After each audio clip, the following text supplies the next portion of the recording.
గుంటూరు జిల్లా పలకలూరులో జగనన్న సురక్ష కార్యక్రమాన్ని నిర్వహించారు. ఈ కార్యక్రమంలో మంత్రి విడుదల రజని పాల్గొన్నారు.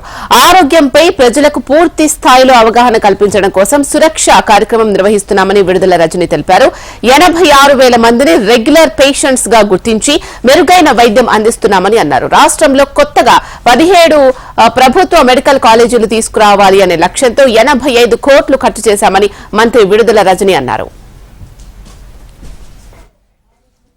రూరల్ ఏరియాస్ లో మన రాష్ట్ర వ్యాప్తంగా 10,032 doctor YSR village health clinics ఉన్నాయి. అంటే ఎక్కడైతే మనం ఉన్నామో ఈ హెల్త్ క్లినిక్స్ ఏవైతే ఉన్నాయో ఈ హెల్త్ క్లినిక్స్ పరిధిలో మనం చేస్తా ఉన్నాం.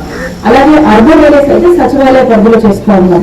అర్బన్ ఏరియాస్ వచ్చేసి 3,786 సచివాలయ పరిధిలో మనం చేస్తా ఉన్నాం. టోటల్ గా రాష్ట్ర వ్యాప్తంగా 13,818 క్యాంపులను ఈ జగనన్న ఆరోగ్య సురక్ష ఫేజ్ 2 కింద ఈ ప్లేసెస్ ను మనం కండక్ట్ చేయబోతా ఉన్నాం.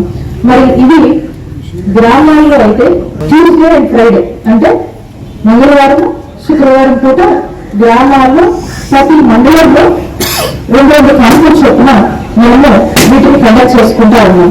ప్రతి మండలంలో ప్రతి వారానికి 2 క్యాంప్స్ అది ట్యూస్డే ఫ్రైడే మనం చేస్తా ఉన్నాం. అలాగే అర్బన్ ఏరియాస్ లో అయితే కూడా ప్రతి వారంలో సచివాలయ పరిధిలో 2 సార్లు ఈ క్యాంపులు కండక్ట్ చేస్తాం. అది వెడ్నెస్డే అండ్ థర్స్డే.